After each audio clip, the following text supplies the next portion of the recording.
UG Tamil lesson.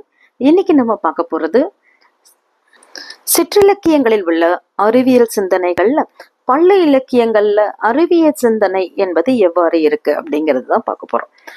Pallar வயல்களில் உழவு தொழில்களை செய்து வாழ்பவர்கள் ஆவர்.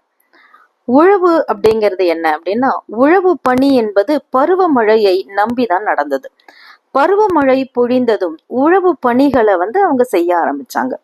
உழவு தொடங்கறதுக்கு முன்னாடி நல்ல நிமித்தங்களை பார்க்கறதும் அவங்களுடைய வழக்குல இருக்கிறதா இருந்தது.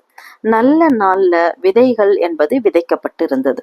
பயிர் பாதுகாப்பா வளரணுங்கிறதுக்காக அதை சுத்தி என்ன பண்ணாங்கன்னா வேலி போடுறது அப்படிங்கிறதும் இருந்தது.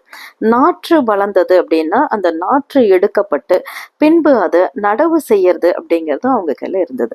பின்பு அந்த பயிரானது அறுவடைக்கு தயாராகுது. உழவினுடைய பல்வேறு செயல்முறைகளை சிறப்பாக விளக்குவதாக இந்த பள்ளி இலக்கியங்கள் அப்படிங்கிறது விளங்குது. அடுத்ததா என்ன பண்றாங்கன்னா, வயல்ல உழுவதற்காக ஏர் பூட்டுவது, அதற்கு முன்பு மழை பெய்வதிலிருந்து வயல்ல விளைந்து அறுவடையாகும் நெல்லை அளப்பது வரை உள்ள ஒவ்வொரு நிகழ்வுக்கும் பல்லர்களை சுற்றி தான் இந்த பள்ளி இலக்கியங்களானது அமைகின்றது.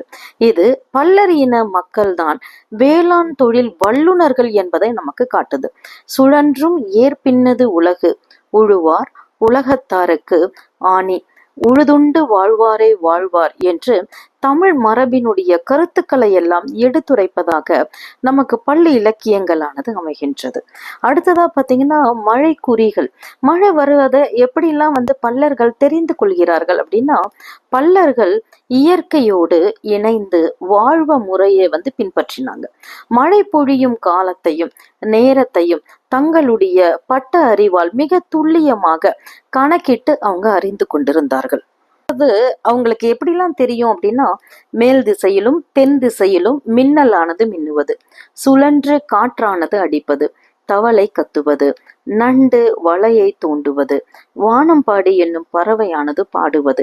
இதன் மூலமாக மழை வருவதற்கான அறிகுறிகளை முன்னாடியே அவர்கள் அறிந்து கொள்கின்றனர். இது நமக்கு முக்கூடர் பல்லு அப்படிங்கிற நூலானது தெளிவாக நமக்கு காட்டுகின்றது. அடுத்தது மழை குறி ஊர்தல் அப்படிங்கிறது. அப்படின்னா என்னன்னா, ரெயின் டிராப்ஸ் ஃபாலிங், எப்படியெல்லாம் மழை பொழியறது அப்படிங்கிறதையும் இந்த இலக்கியங்கள் நமக்கு ரொம்ப அழகா சொல்றது. மழை பொழிய கருமேகங்களானது சூழ்ந்தது. அந்த கருமேகங்கள் பார்க்கறதுக்கு யார மாதிரி இருக்குன்னா காளி போல காட்சியளிக்கின்றது. வானத்துல மின்னலானது ஒளி வீசி 8 திசையிலும் முழங்கி மழையானது பொழிகின்றது. உழவினுடைய மேன்மையை வள்ளுவர் உலகிற்கு பறைசாற்றுகின்றார். உழுதுண்டு வாழ்வாரே வாழ்வார், மற்றெல்லாம் தொழுதுண்டு பின் செல்பவர் அப்படிங்கிறத சொல்றாரு.